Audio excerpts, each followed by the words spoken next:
Merci. Bah, écoutez, je vous souhaite le bonjour. J'ai disposé quelques ouvrages. Là-bas, c'est des originaux. Donc, si vous les consultez, faites-le avec tendresse. Et puis, vous avez quelques plaquettes qui vous donnent des informations sur cette fameuse association. Voilà, donc, le nom de Poulbeau est devenu un nom commun aux environs de 1930. C'était le nom de l'artiste, et puis aujourd'hui on parle encore d'un Poulbeau. Vous allez à Montmartre, tout le monde parle des enfants qui sont de très mauvaises copies de Poulbeau. Vous allez voir que Poulbeau c'est un être assez extraordinaire. Allons-y. Donc voilà. Alors ses amis l'ont appelé le père des gosses, on va voir tout de suite pourquoi. On a beaucoup d'images à voir, donc on ira relativement vite. Alors dans les sources, je les ai indiquées sur le document qu'on m'a demandé. D'autre part, les sources principales, vous les avez là-bas. Bien entendu, on trouve beaucoup de choses sur Internet. De ce côté-là, pas de problème. Poulbeau a fait un nombre de dessins absolument extraordinaire. Absolument extraordinaire. Et il va témoigner de son époque. Alors, Francisque Louis Gustave, né en 1879, lui, alors c'est très précis, 8 mois et 20 jours après la nuit de noces de ses parents. Vous voyez qu'on va très loin des fois dans le détail. Voilà, son père est Louis, il est né en 1856 à Neuvillette, en Picardie. Il est nommé, son père est nommé instituteur adjoint en 1879 à Saint-Denis, et il y rencontre une institutrice avec qui il va fonder une famille. Voilà, et qui vient devenir elle aussi directrice d'école. Alors Francisque est l'aîné de 8 enfants, dont un malheureusement décédé très tôt. Et Francisque, tous seront, sauf Francisque, instituteurs, directeurs d'école, etc. Ils sont tous dans ce milieu-là, et ce sont tous ce qu'on appelait à l'époque les hussards noirs de la République. C'est-à-dire des gens qui travaillaient pour une idée de l'enseignement et de l'éducation qui n'est pas du tout celle qui était pratiquée par les prêtres à ces époques-là. Donc c'est le vilain petit canard de la famille.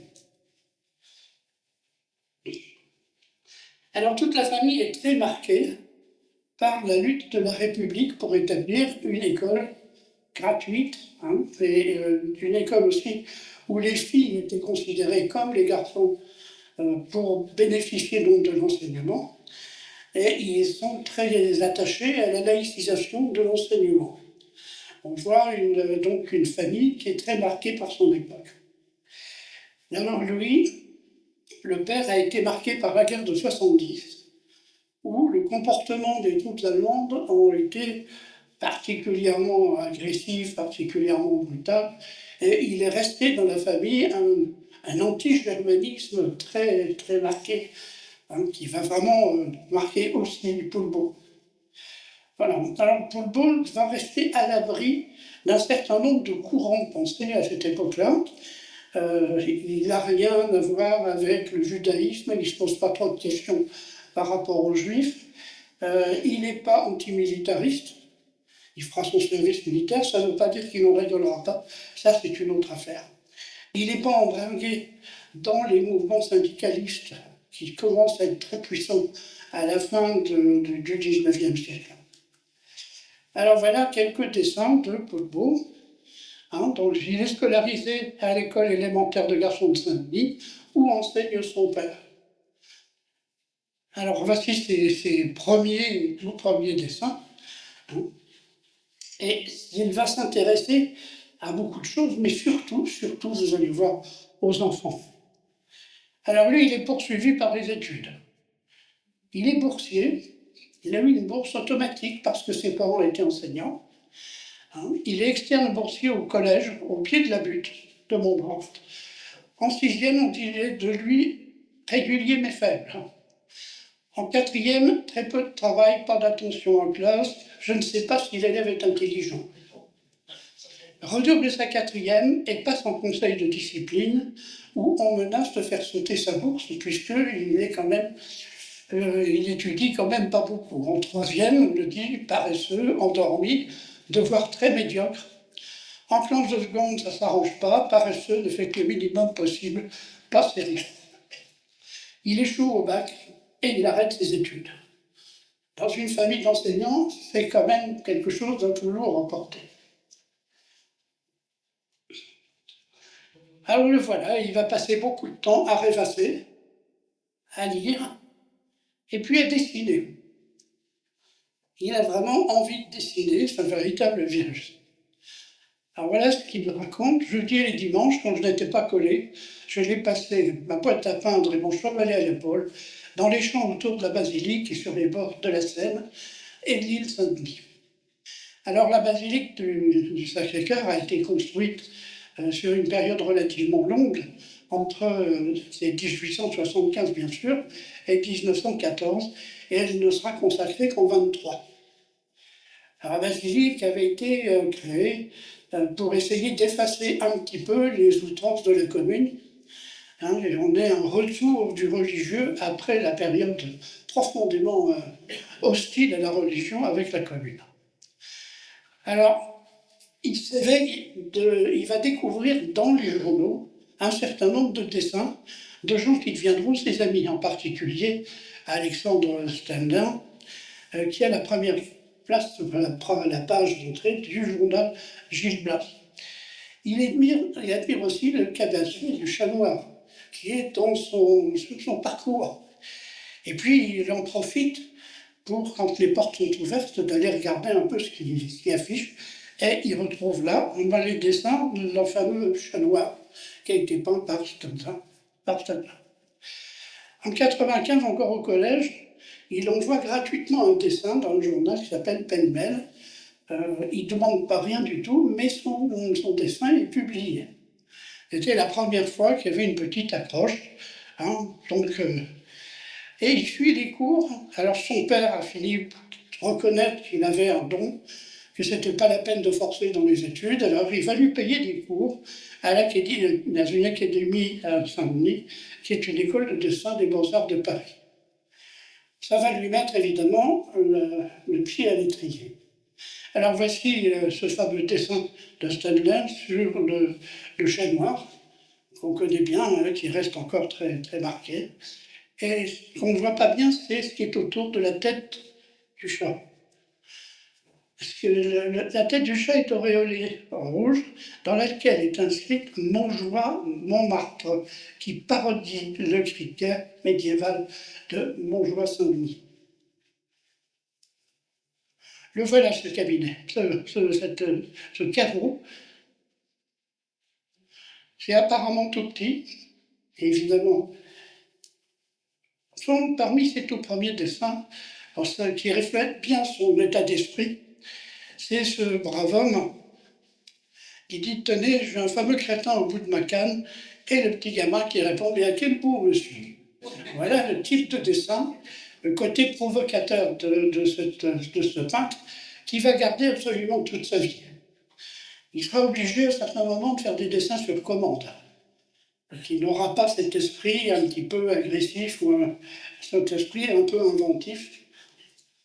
Et voilà, sur les gamins,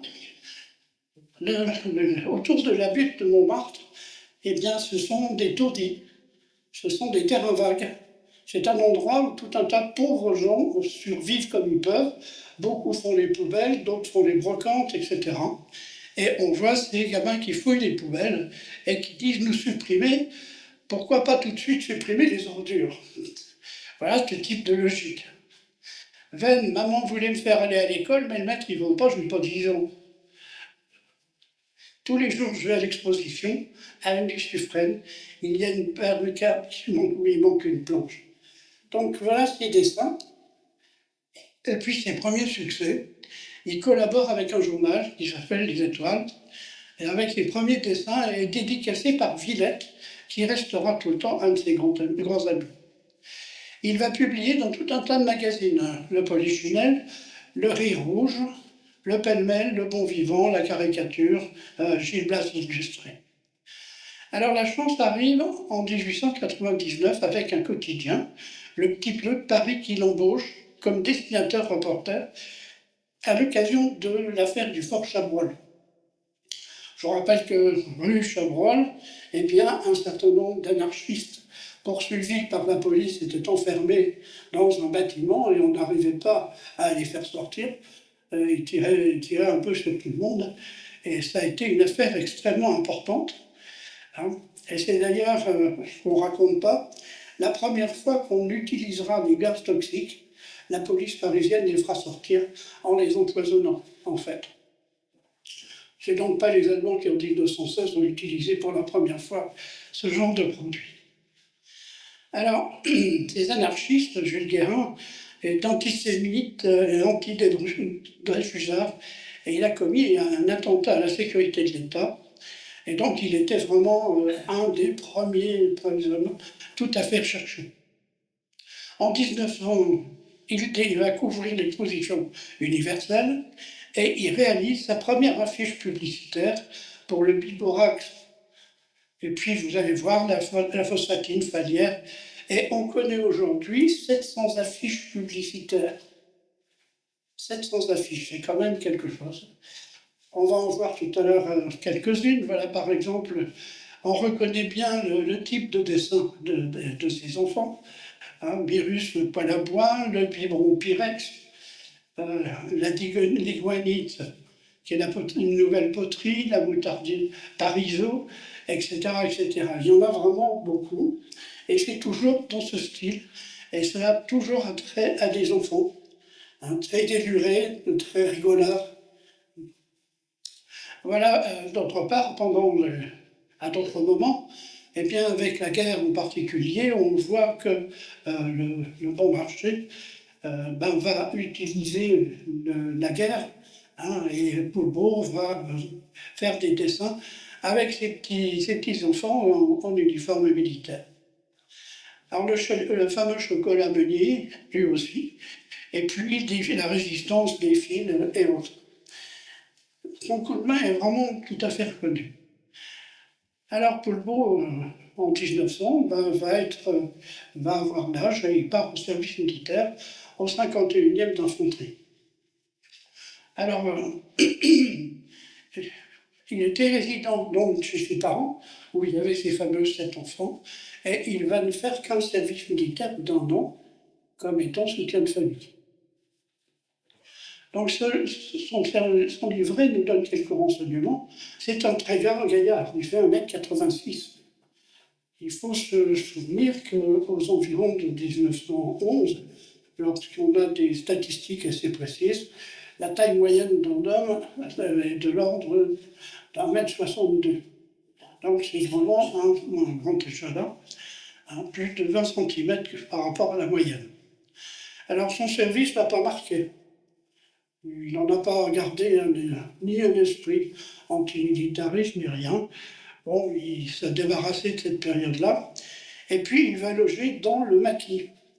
Donc, toute cette colline, où il y avait de très grandes carrières de plâtre, hein, très importantes, et où tous ces pauvres gens s'étaient entassés et avaient fabriqué des cabanes comme ils le pouvaient. Alors, évidemment, l'extension de Paris va attirer l'attention de promoteurs qui vont commencer à voir ce qu'on ne pourrait pas récupérer sur ce secteur des taudis. Donc, quartier de Bicoque en blanche et de plâtre, et il va vivre la bohème au milieu de tous ces gens, et en particulier des enfants. Alors, il va côtoyer de très nombreux artistes qui ont laissé un nom très important. Je crois que j'ai dû retrouver leur tête, on la verra tout à l'heure. Donc, voici ce fameux quartier dessiné par Poulbeau.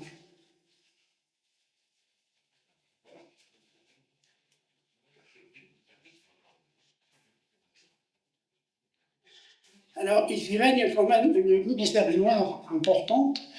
Et puis les familles sont des familles très nombreuses. Alors cet homme, ce jeune homme, ben, il va vivre la bohème. Il aura beaucoup de mal à payer son loyer, donc il va déménager très, très souvent.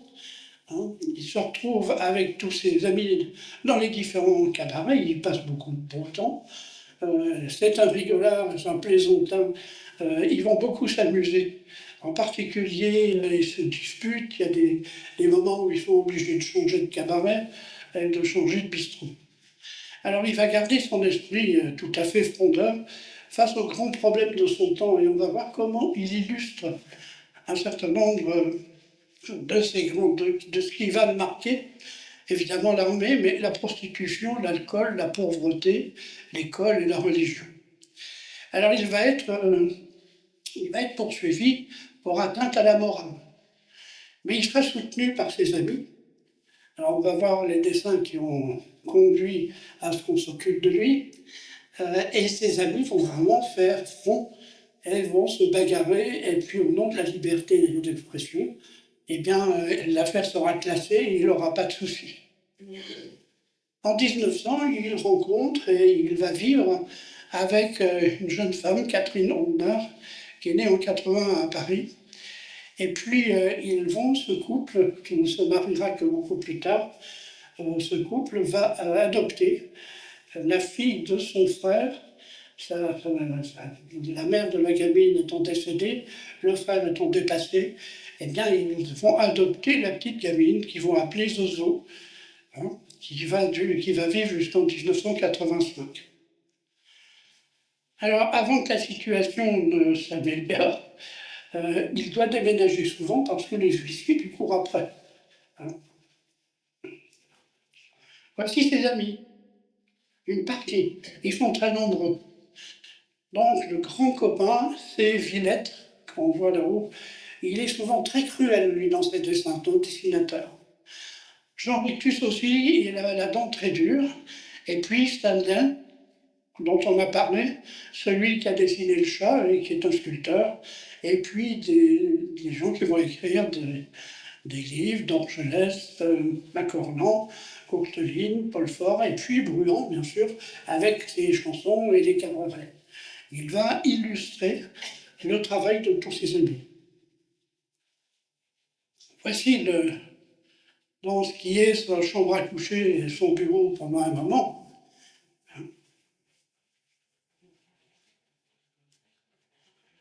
Il va travailler sur commande pour l'humanité, pour le socialisme, pour des journaux, qu'on dirait, très à gauche. En fait, il fait son boulot, mais il n'a jamais pris la carte du parti, il n'a jamais été communiste, il ne s'est jamais mouillé là-dedans. Mais il a fait ce qu'on lui demande et il a besoin d'argent, il a besoin de vivre. Ça sera une période très courte. Et puis, il va décider l'armée. Le gosse qui vient voir le factionnaire, qui dit « T'as donc un rendez-vous que tu restes là ?» On voit dans l'affiche en haut, dans l'assiette au beurre, ce qu'ils appellent les réservoirs. Ce sont en fait les réservistes. Ce sont des gens qui ont fini leur service militaire, sont rentrés chez eux, et qu'on va rappeler pour de courtes périodes, pour qu'ils ne perdent pas complètement le vernis militaire. Et on voit avec grand plaisir ce soldat qui tend le balai à quelqu'un qui apparemment est habillé comme un bourgeois. Et puis en bas, toujours cet esprit particulier, c'est du japonais, ça, suivez-moi et marchez devant. Ça illustre un véritable problème. Ça a l'air tout à fait anodin, mais pas du tout. Il faut savoir que l'armée française avait gonflé considérablement ses effectifs jusqu'à 1914. On était passé de 350 000 hommes à 900 000. Ça va avoir des conséquences très importantes parce que d'abord, on ne sait pas comment les loger. Il va falloir qu'on fabrique des quantités de casernes, il va falloir qu'on développe beaucoup de choses, en particulier pouvoir les équiper, les fournir et autres. Ça va demander un effort financier très important à cette fameuse Troisième République. Mais là où ça a coincé, c'est qu'on peut toujours fabriquer des officiers. Les officiers sont recrutés après avoir passé un concours et sont choisis parmi des gens qui ont fait des études longues. Et on les retrouve, on arrive à en trouver un nombre quasiment suffisant, et la profession d'officier à l'armée attire beaucoup de gens. Et là où ça va pêcher, c'est les sous-officiers. Or, ce qui fait marcher l'armée, ce n'est pas les généraux qui, eux, ne fréquentent pas les soldats. Leurs messes à eux sont très distants par rapport à la petite population que sont ces soldats. Hein. Ce sont les sous-officiers. Donc, pour en avoir assez, on va faire des promotions de ceux qui avaient une durée dans l'armée assez importante. Et on va retrouver là des gens qui ont des niveaux parfois extrêmement faibles. Et on voit cette critique, qui n'est pas une critique de l'armée, mais qui est une critique de cette population de caporaux, de sergents, etc., qui est un vrai problème et qui marquera encore l'état de l'armée française en 1914. L'outrage aux bonnes mœurs, lui, il est sans limite. Et oui, ce petit gamin qui regarde où ils ne font pas et qui dit « Oula, mince de griffe ».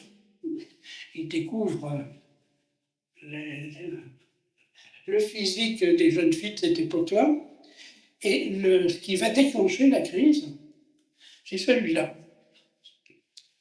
En fin de compte, cette fille, elle lève sa jupe pour éviter que le vent souffle la flamme de son allumette, mais c'est très mal pris. Et d'autant plus que la première légende de ce dessin, c'est « Fais attention, ne me fous pas le feu au cul ». La légende sera changée ensuite, et ça sera la première cigarette. Alors, ça va vraiment fâcher, et ça va déclencher un procès retentissant. Le sénateur Béranger va porter plainte pour outrage aux bonnes mœurs, et donc, encore une fois, il va réussir à s'en sortir. Et vous voyez cet autre dessin qui a dû défriser pas mal, de cette découverte que les garçons cachent l'habitude, et la fille dit les boules, à quoi ça sert? Donc vous avez là tout à fait l'état d'esprit. Lui, c'est un provocateur. Il ne fera pas de dessin à proprement dit pornographique. Mais il va rigoler de tout, même de ce qu'il ne faudrait pas forcément montrer. Alors, l'argument que va sortir Gillette au moment du procès, c'est il est si bon qu'il fait plutôt penser à Saint-Vincent de Paul qu'au marquis de Sade. Il n'y a pas derrière lui quelque chose de plus douteux. Alors vous voyez ce gamin avec cette jeune fille qui dit « Jouons plutôt à l'employé du gaz qui se frotte le ventre avec l'abonnement ». En fait, ces gosses observent tout, y compris les comportements amoureux. Et celle du milieu que j'aime beaucoup, c'est où est-ce qu'elle les achète, ces enfants, la mère. Chez nous, on n'est pas riche, alors elle les fait elle-même. Et puis ces gosses qui vont aller guetter les amoureux, y compris en passant sur le toit. Et le petit dit « Grouille-toi », il lui met un oreiller sous les fesses. Donc ça, c'est des images qui vont beaucoup amuser et qui vont faire quand même grincer des dents dans pas mal d'endroits. Et le petit ours demande « Je le tente pas, ça fait tomber les nichons ». Donc voici cette personne-là. Et puis c'est un homme qui est engagé avec des amitiés vraiment très solides. Poulbeau devient le bout en train de la butte. Il fréquente divers cafés, se fixe à la Pomponnaise, rue Le Pic, il organise des fêtes, il vit avec Léona en union libre, qui encore une fois était tout à fait coupable, et il va aller plus loin que ça parce que tous les ans, il célèbre un faux mariage avec elle, avec tous ses copains, tous ses amis. Ils font beaucoup de bruit, ils font tout le tour des cabarets du coin. Ils rentrent dans un état d'ébriété très avancé, et tous les ans, ils vont faire célébrer ce faux mariage. Ils vont faire aussi des fêtes à thème. Donc, il y en a fait un sur la Commune, qui avait laissé des traces, encore une fois, assez marquées. Il va faire un quel truc autour des pirates. Et puis il va multiplier toutes les blagues. C'est un type qui est incontrôlable. Il a peint en zèbre les cochons du charcutier, par exemple, parmi les blagues qui se permettent. Et puis ils vont faire organiser ces fameuses parodies des pantomimes, des ballets, etc. Mais au fond, son sujet qui va rester le plus important, ce sont les gosses. Voici la Pomponnette avec ses amis. Ils ont bien sûr créé des chansons. Alors ce sont vraiment des fêtards incroyables. Ici, en déguisé en pirate. Et de l'autre côté, on voit celle qui deviendra son épouse. Hein, en haut à droite, on voit un communard de garde nationale. Et puis en bas, ce fameux faux mariage qu'ils vont faire régulièrement. Donc évidemment, le curé n'en est pas un, etc. Voilà mon travail dans son atelier. Et il va surtout observer la vie quotidienne de ses enfants dans le quartier où il habite. Et il est très attaché à ce quartier. Il n'a pas du tout envie d'aller ailleurs. Et même quand il finira par en avoir les moyens, il va rester fidèle à ce quartier-là. Donc vous voyez à gauche le problème des punaises. Hein. Le petit gamin qui est tout jeune, et on dit il n'est pas encore habitué, ce sont les punaises qui l'empêchent de dormir. Les conditions d'existence dans ce quartier sont vraiment des conditions extrêmement difficiles. On voit cette gamine qui pleure et qui répond à ce que l'autre lui demande. Pour Noël, t'as rien eu? Oui, un petit frère. Un petit frère. Et à côté, on voit ce gamin qui observe les rapports intimes et qui dit encore un petit frère pour le mois de juillet. Il y a une surpopulation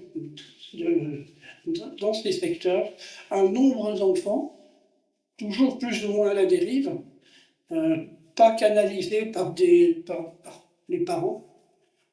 Ils vont apprendre la vie dans ce qu'ils voient dans la rue. C'est ni l'école, ni la religion qui vont leur mettre quelque chose dans la tête, ils vont simplement constater et vivre avec ce qu'ils voient. Ces gamins qui n'arrivent pas à partager le lit, qui est trop petit pour eux, et qui dit « je voudrais déjà être soldat pour avoir un lit à moi tout seul ». Un autre qui dit, et qui est couché par terre, il dit « on ne dort pas bien à l'hôpital parce que les lits sont trop mous ». C'est son état d'esprit qui est en fin de compte assez grinçant et qui va faire réagir. C'était vraiment son but. Il voulait montrer la pauvreté des gens qui habitent dans ce secteur. Voilà ces gamins qui disent « et qu'est-ce que tu diras quand nous serons un de plus ?» L'autre, c'est le gamin qui dort dans un tiroir. Le médecin indien qui a dit qu'il était fichu si on ne déménageait pas. Il vit, lui, ses dessins, il les vit profondément. Ce n'est pas du tout une œuvre de composition ou de demande. Il va vraiment travailler ces sujets et il va essayer de faire ressortir la situation sociale des habitants de ce quartier. C'est parce que dans le buffet, les rats viennent les manger. Vous retrouvez la miche de pain qui est pendue au plafond, qui était traditionnelle à l'époque. Dans les casernes, on avait la planche à pain pour poser la nourriture hors de portée des rats. Et ce gamin qui veut se laver le matin et qui s'aperçoit que l'eau est gelée.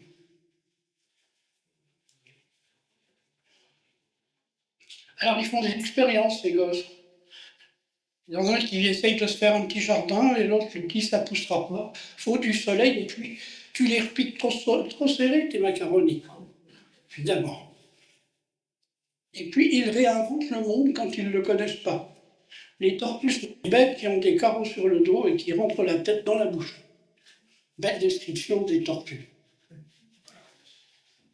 Alors, à l'école, c'est l'inspecteur qui interroge un élève qui lui demande « Et pourquoi aimez-vous venir à l'école ?» Et le gosse répond « Parce que chez nous, maman gueule tout le temps. »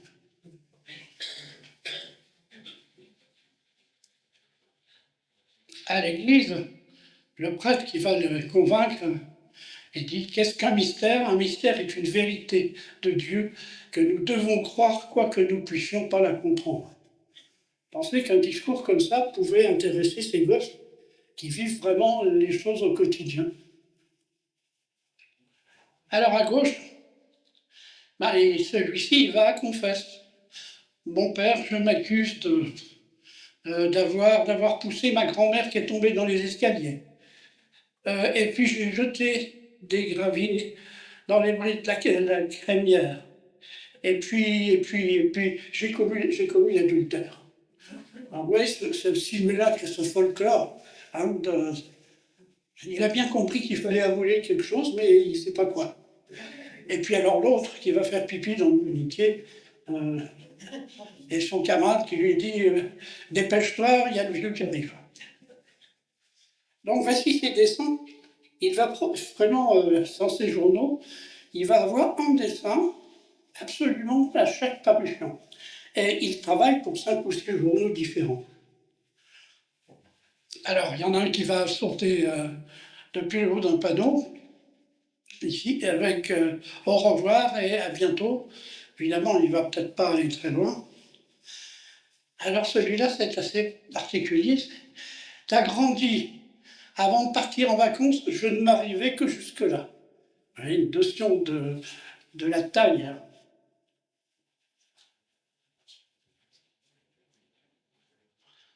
Un martinet Bosch, ça doit faire de mal. Évidemment, Poulbourg va à un moment se rébeller un peu contre les jouets qui sont essentiellement fabriqués en Allemagne. Et puis ce gamin aussi qui dit microbe, vous-même, gros tas.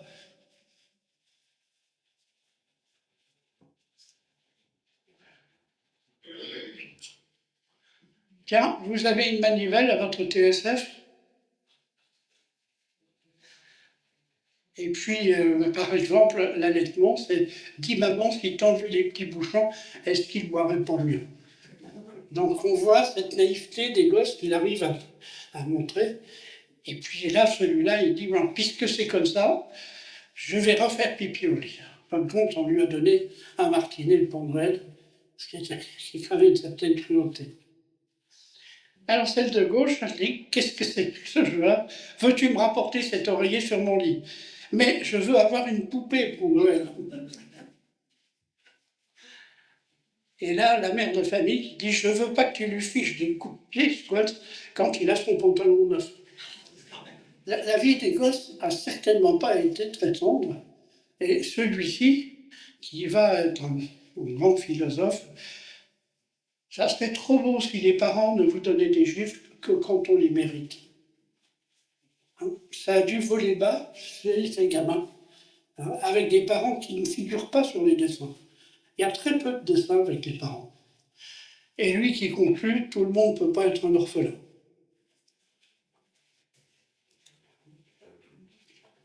Alors va arriver la Grande Guerre, évidemment. Donc Poulbourg, à 35 ans, il est appelé au 11e régiment d'infanterie territoriale de Brest, avec ses amis, et il est nommé convoyeur, c'est-à-dire qu'il va accompagner dans les trains le déplacement des troupes, des blessés, du matériel, etc. Il a loué une maison, et Léonard va le rejoindre là-bas, mais quelques mois après, il tombe très malade et il va être réformé. En fait, il est de santé extrêmement fragile, hein, et en particulier les os. Il va, dans l'âge avancé, avoir très souvent des fractures des jambes. Hein, il a des os extrêmement fragiles. Il est donc réformé en janvier 15, et il est embauché par le journal, et il doit fournir, et là c'est une commande, des dessins patriotiques. Il n'est plus question des petits gamins dans un premier temps, il faut qu'ils soutiennent l'effort de guerre. Alors il va collaborer avec ses journaux habituels, hein, le Fil Rouge et la Baïonnette, et puis il va faire les affiches pour l'emprunt national. Alors il va se laisser, comme d'autres, intoxiqués par cette ambiance particulière. Voici ces fameuses affiches qui sont, à mon avis, assez extraordinaires. Représenter ce soldat qui s'en va et la famille, la femme avec 3 enfants, ce qui va être un drame absolu. Ça va être un problème considérable. Si le mari travaillait, ben, il n'y a plus de salaire avant qu'on verse une petite allocation qui sera complètement insuffisante. Et puis ces gosses qui vont jouer à la guerre, bien sûr, puisque toute la société tourne autour de cette fameuse guerre de 14. Voici donc les couvertures des différents journaux où on voit bien son style. Hein.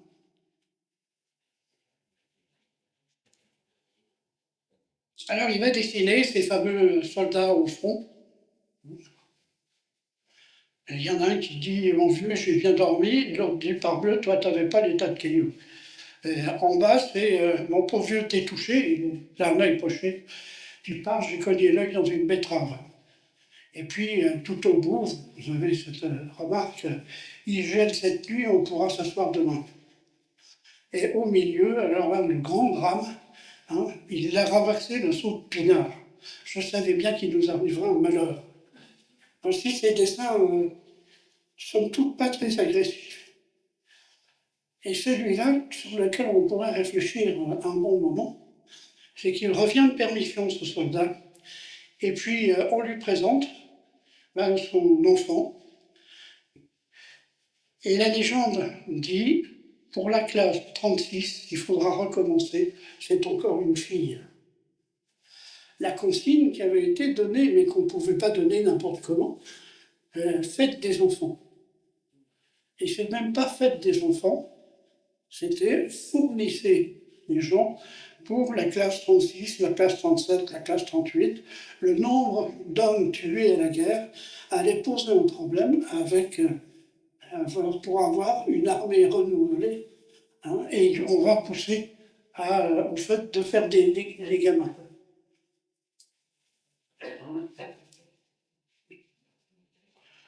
Alors, comment ça se traduit pour les gosses? Ben, celui-là, il est en train de se gratter l'épaule. Vénard, ton père est revenu en permission. Et il est revenu avec ses poux. Et puis, les permissions, qui étaient de 5 jours, vont passer à 10 jours. Et donc, on va constater que depuis que la permission est de 10 jours, la récolte dans les choux est bien meilleure. Vous voyez que la traduction qu'il peut avoir est souvent assez subtile. Alors, tout le monde va se mettre à faire des poupées. On en connaît 11 différentes, et il les fabrique complètement. C'est-à-dire qu'il va utiliser de la terre, du bois, il va coudre les vêtements, etc. Il va bien travailler. Alors, ce sont de superbes poupées. Et je voulais vous les montrer parce qu'il ne veut plus voir des jouets fabriqués en Allemagne pendant cette guerre. Et donc, lui voulait restaurer l'industrie du jouet français. Je voulais mettre dans les bras de ces petites mamans à qui le Père Noël n'apportait plus que d'affreux bébés cadom, une progéniture à leur image. Il a tout fait de ses mains. C'est un homme qui a des capacités absolument remarquables. Et alors, il leur a donné des noms. Sansonnet qui tire toujours la langue, le grand Pilfer, ou Coco l'infernal qui casse tout, Momo la brunette avec des sabots en bois, Mimi la princesse avec une robe de velours rubis, le mot François, Rintintin le diable et Nénette aux cheveux carottes. Et le petit lardon qui avait mal aux dents. Voilà, il a créé vraiment des personnages, c'est pas 11, contrairement à ce que je vous dis, c'est 18. 18 mômes et mominettes qu'on appellera les poulebottes. Le succès sera relativement limité parce que ces poupées sont chères, elles ne sont pas produites en très grand nombre et elles font aujourd'hui la fortune des collectionneurs. Les voilà. Et voilà. Donc elles font une quarantaine de centimètres. Elles sont particulièrement bien travaillées.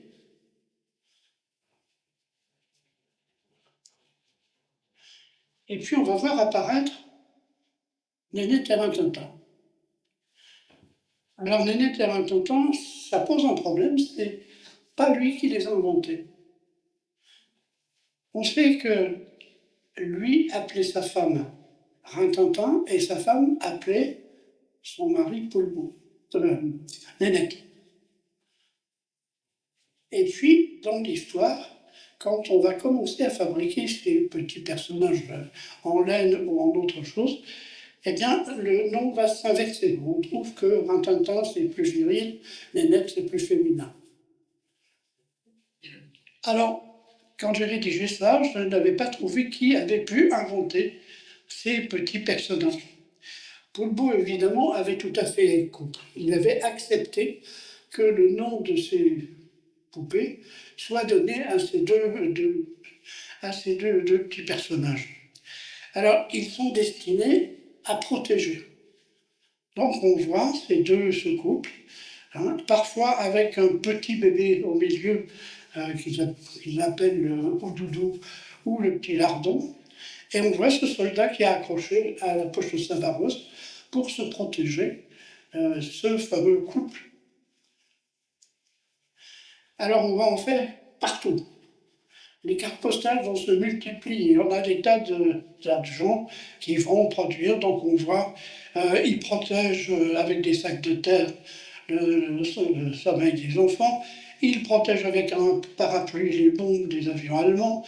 Il va neutraliser la grosse Bertha, etc., etc. On va en faire des pièces de théâtre.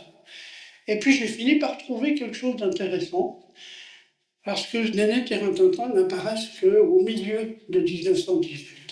En fait, c'est une petite main de chez Paquin, qui était une entreprise de couture très, très célèbre, une certaine Geneviève qui, avec des chutes de laine, avait fabriqué ces petits personnages. Le succès a été foudroyant. Toutes les filles des ateliers sont mises à en fabriquer, et puis on va les envoyer. On va les envoyer à qui on aime, les gens qu'on apprécie, les gens qu'on veut protéger. Et protéger de quoi? Eh bien, protéger évidemment de la grosse Bertha à Paris, et ensuite les Zeppelins aussi au début de la guerre. Mais pour finir, en 18, ce sont les Gotha, ces bombardiers allemands, qui vont lâcher leurs projectiles sur la ville. Donc ça va devenir un phénomène de mode absolument extraordinaire. J'ai eu la chance dans les collections de trouver un paquet de courriers d'une jeune femme qui s'appelait Georgina et qui était tombée amoureuse d'un soldat. Et puis ils se sont fréquentés, mais en temps de guerre, c'est pas très facile, et ils ont décidé de se marier. Georgina envoyait une lettre par jour pendant toute l'année 1918 à ce soldat qui était dans un premier temps dans le service SHR, qui veut dire service hors rang. En fait, il était brancardier, et puis on a eu besoin de troupes de combat, donc il est passé à la 2e compagnie de mitrailleuses du 24e régiment d'infanterie territoriale, qui était un régiment du midi de la France. Voici l'extrait de ce courrier. Et là, il dit: je vous envoie aussi un porte-bonheur, on appelle ça Rintintin et Nénette, pour vous préserver des Gotha, mais aussi pour vous préserver des obus, et ça vous portera bonheur. Et encore un baiser. Vous voyez ces deux petites figurines qui font 2 cm. Donc elles ne sont pas en laine, elles sont en soie. Eh bien, quand il recevra ces petites poupées, la date du mariage était prévue pour le dernier jour du mois de juillet. Eh bien, il est tué le dernier jour du mois de juillet. Alors pourquoi Nénette et Rintintin n'ont pas fait leur boulot? Eh bien, pour une raison simple, c'est qu'elle avait acheté dans le commerce ces poupées. Or, pour qu'ils portent chance, il fallait les fabriquer soi-même, et c'est l'amour qu'on mettait dans la fabrication des poupées qui pouvait protéger quelqu'un d'autre. Passons sur cette triste histoire. Alors, le mythe des mains coupées. En 1870, la propagande disait qu'un officier allemand avait fait fusiller un enfant parce qu'avec son fusil de bois, il avait mis en joue cet officier. C'était vraiment on en a parlé avant que je finisse, c'était montrer la barbarie des Allemands. Là, en 1914, il vient une autre légende. C'est que les Allemands, les Boches, comme on les appelait à l'époque, coupaient les mains des petits garçons, en main une, de façon à ce que quand il sera grand, il ne puisse plus porter un fusil. Ça a été une affaire qui s'est répandue de façon absolument considérable. Alors, coincé dans l'obligation de marcher un petit peu dans tout ça, on voit à gauche un gamin qui n'a plus de main et qui dit les mômes Boches, ils embrassent leur père. Et de l'autre côté, ce gamin qui dit heureusement que mon manteau est trop long, ils n'ont pas vu que j'avais des mains.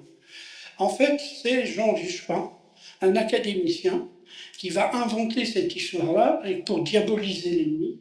Et son courrier, la publication, elle date du 13 octobre 1914. Ah voilà.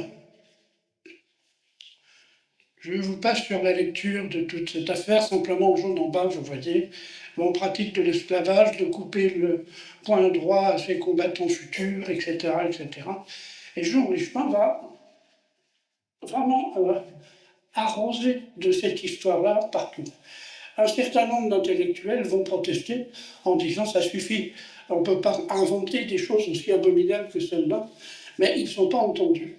D'autant plus que la censure ne fera absolument rien pour freiner ce genre de discours.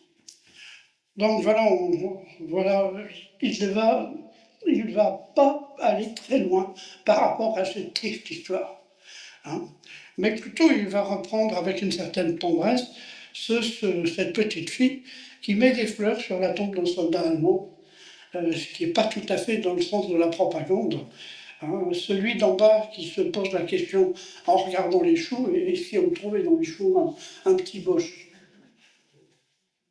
Mais ce qui est vrai, c'est que ces gamins qui sont à la dérive, à l'abandon, savoir que beaucoup ont été déracinés. Hein, beaucoup d'habitants de la Belgique vont fuir l'arrivée des Allemands et raconter des histoires abominables, quitte à en rajouter un petit peu. Hein. Et voilà ce genre de dessin absolument terrible de ce petit gamin qui a fait une tombe pour sa main. Évidemment, tout le monde reconnaîtra que c'était vraiment quelque chose d'assez triste d'avoir exploité la situation. Mais la réalité, c'est tout à fait ces enfants qui regardent des ruines en disant c'était là notre maison.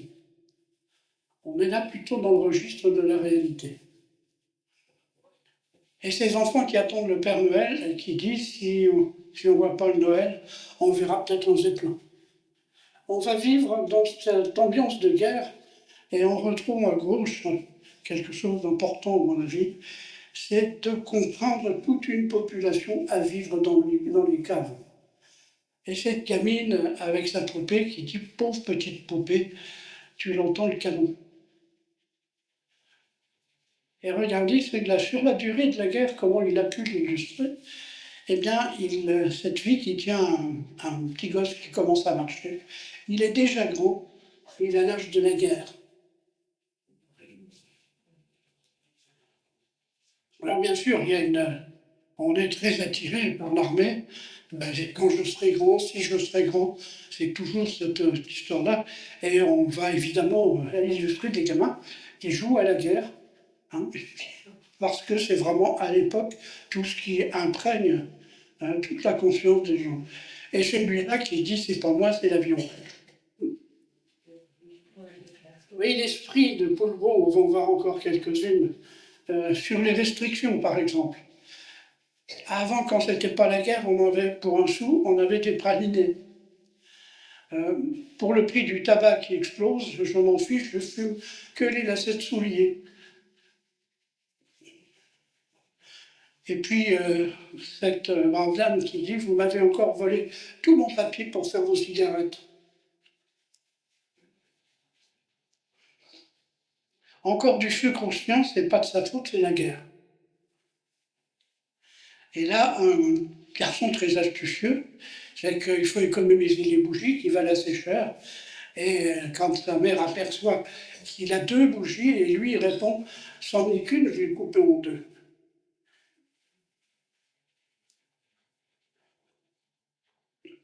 Le Zeppelin qui était source de terreur, vous voyez à droite un Gotha, en bas le fameux, ça c'est l'Angemax, c'est ces pièces d'artillerie qui tiraient à 100 km, 130 km de distance sur Paris. Et puis ce gamin qui demande s'il peut crever des ballons en forme de Zeppelin. Alors les gosses s'en vont en guerre. Ça va être le grand sujet. Vous allez avoir ces dessins qui sont là-bas. Donc voilà, les enfants vont faire la guerre. Voilà, halte ou je fais feu. Et puis celle-là que j'aime beaucoup, et pourquoi tu ne seras pas soldat? Parce que je suis une fille. Dans la guerre, j'ai vieilli de 10 ans. Alors l'autre lui répond, bah alors t'es bon pour t'engager maintenant. Voilà les dessins de Paul Bou, il y en a vraiment une grande quantité. Voilà, c'est les gamins qui vont jouer la guerre avec, en reprenant ce qu'ils entendent. Les pères de 5 enfants sortaient du rang. Oui, parce que les pères de 5 enfants vont être retirés des premières lignes. Et ça, c'est relativement tard, c'est à la fin de 1915. Compagnie halte et garde à vous. Il est tout seul, le brave soldat. Et puis, dans les rues, eh bien, ce sont des équipes de gamins qui vont se poursuivre et qui vont jouer à la guerre. Vous, les ignobles otages, vous allez marcher devant notre armée. Évidemment, ce sont les Allemands qui vont faire marcher devant. C'était la légende, ce qui se raconte. Hein. Nous allons livrer bataille, toi, Fritz, tu seras le cochon de français. Il avait inversé évidemment les rôles.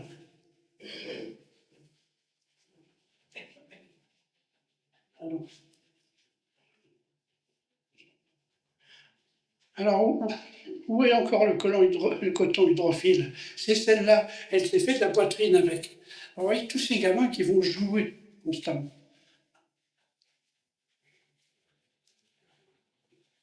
Voilà tous ces dessins à cette époque-là.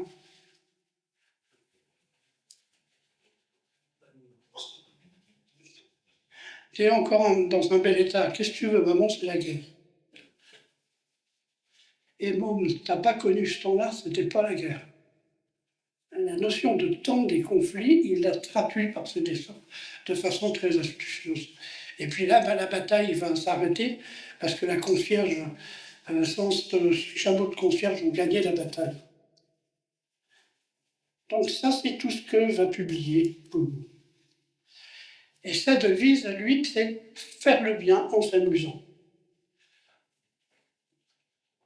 Après la guerre, il va essayer de sortir, de faire quelque chose pour tous ses habitants et tous ces mômes qui sont à la dérive. Et il va créer, avec des amis, la commune libre de Montmartre, qui va essayer de faire quelque chose. Et il crée un premier dispensaire pour les enfants. Hein. Les soins, la distribution de vêtements, la nourriture, les médicaments, tout ça était entièrement gratuit. Et il finançait ça par des spectacles, par ce qu'il vendait dans les journaux, etc. Et il a soutenu financièrement de façon considérable tout ce qui s'est passé pour les gamins. En 1936, c'est la création de l'œuvre des gosses de la butte de Montmartre qui deviendra en 1939 l'œuvre des petits Poulpeaux.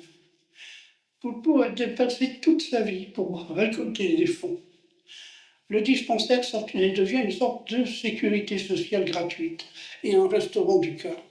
Et on voit à droite, dans des locaux de fortune, eh bien on retrouve la femme de Poulpeau qui accueille ses gamins.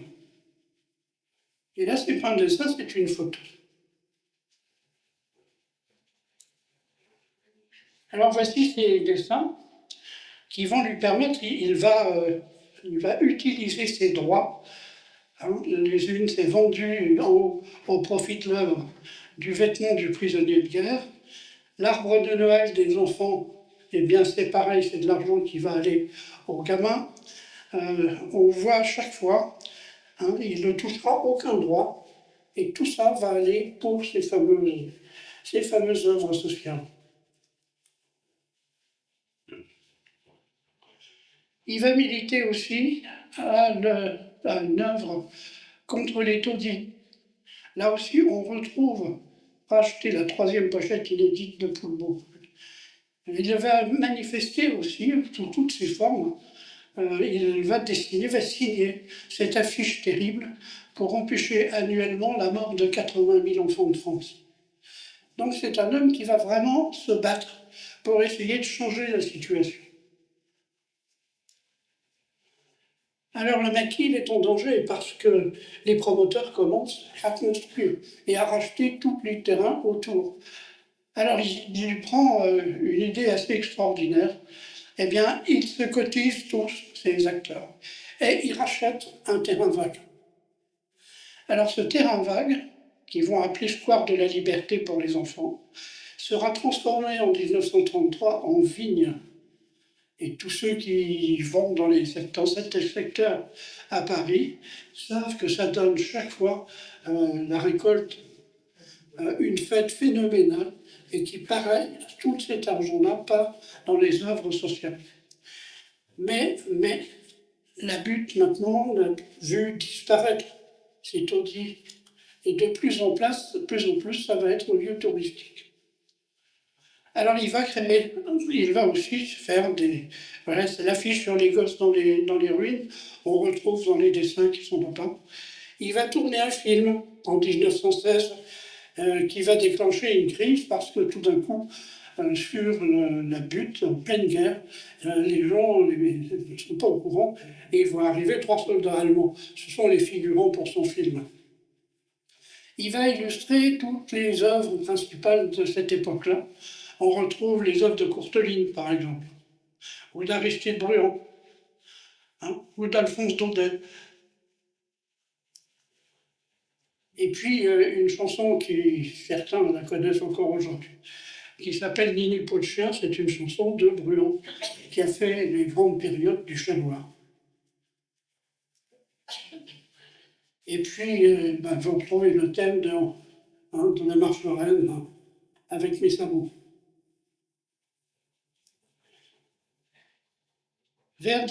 En fin 1930, il est très fatigué. Il a très fréquemment il se casse une patte très fréquemment. Il va devenir impotent. Il va passer son temps sur une charrette. Il avait acheté une maison en Normandie où il pensait finir sa vie avec sa femme et avec Zozo. Et puis ça ne va pas se passer du tout comme il prévoit.